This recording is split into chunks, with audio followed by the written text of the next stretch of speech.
حدیث میں آتا ہے کہ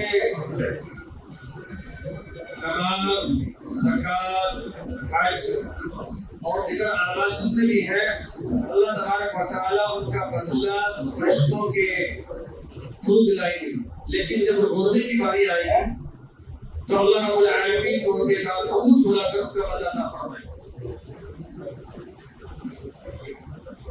اور بھائی قرآن ایک ایسی مقدس کتاب ہے، ایسی مقدس کتاب ہے کہ آپ یہی سوچ لیجیے کہ چند باتوں پر میں اپنی بات پوری کر دوں گا کہ جب توریت اور زبور انجیل کی باری آئی تو اللہ تبارک و تعالیٰ نے حضرت داؤد، حضرت عیسیٰ، حضرت موسیٰ علیہ السلام کو ایک جگہ بلا کر جو ہے کہا کہ آپ کوئی طور بنا دیجیے، آپ کو توریت دی جائے گی، آپ ایک قبر میں بیٹھ جائیے، آپ کو زبور عطا کی جائے گی۔ حدیث سے کہا آپ جو ہے کونا پکڑ لیجیے، آپ کو جو ہے آپ پر جیل کا نزول ہوگا۔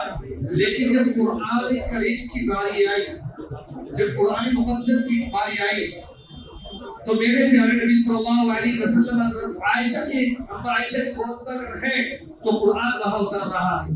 اگر آپ مکہ کے اندر ہے تو قرآن کا وہاں رسول ہو رہا ہے، اگر آپ مدینے میں ہے تو قرآن کا وہاں رسول ہو رہا ہے، اگر آپ سفر پر ہیں تو قرآن کا وہاں رسول ہو رہا ہے۔ یعنی جہاں جہاں پیارے نبی صلی اللہ علیہ وسلم پہنچے اور قرآن کا نزول ہو رہا ہے تو وہاں قرآن کا نزول ہو رہا ہے۔ تو یہاں سے معلوم ہوا کہ قرآن بڑی مقدس کتاب ہے اور اللہ رب العالمین نے یہ ہم سب کے لیے جو ہے ایک ہدایت کی کتاب ہے۔ آپ اس کتاب کو جب کھولیں گے اور اس میں زندگی کا سفر دیکھیں گے، زندگی گزارنے کا طریقہ دیکھیں گے تو یہ قرآن خود کہتا ہے اہدنا الصراط المستقیم، کہ جہاں جب آدمی نماز پڑھ رہا ہے اور جب کہتا ہے کہ اہدنا الصراط المستقیم کہ اللہ ہمیں ہدایت دے، یعنی قرآن کہتا ہے کہ جب تم ہدایت مانگو اللہ سے کہو ہمیں ہدایت دے، کس کی طرف؟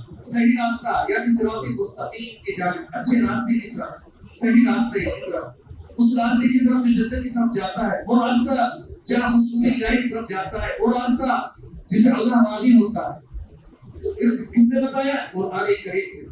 اور پھر فرمایا پیارے نبی صلی اللہ علیہ وسلم نے کہ دنیا کے اندر سب سے بہتر کام، سب سے بہتر کام، سب سے بہتر کام قرآن کو سیکھنا اور سکھانا۔ خیر من تعلم القرآن وعلمہ، سب سے بہتر کام۔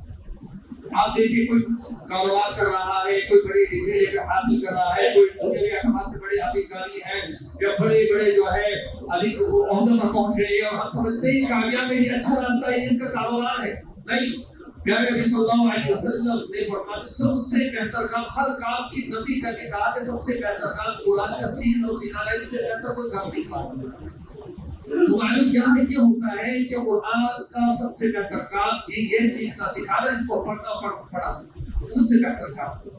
اور کل قیامت کے دن قرآن پڑھنے والے کا مقام، مرتبہ اور اس کے والدین کا مقام، حدیث میں آتا ہے جوڑا پہنایا جائے گا، سر پر تاج پہنایا جائے گا، کس کو؟ یہ قرآن پڑھنے والے کا۔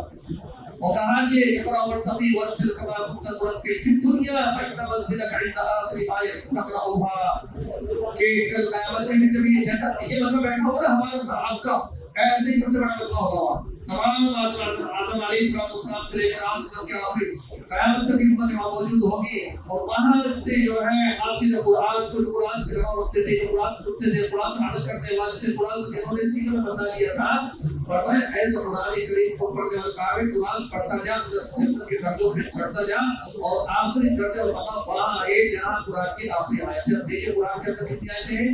6666 آیتیں۔ اتنا بڑا مقام کس کو ملا؟ قرآن پڑھنے والے۔ اس لیے سب سے پہلی بات یہ ہے کہ ہم اپنی اولادوں کو قرآن پڑھنے، سب سے پہلی بات یہ ہے قرآن کو سکھائیں، قرآن سے ہم کو اجاگر کریں۔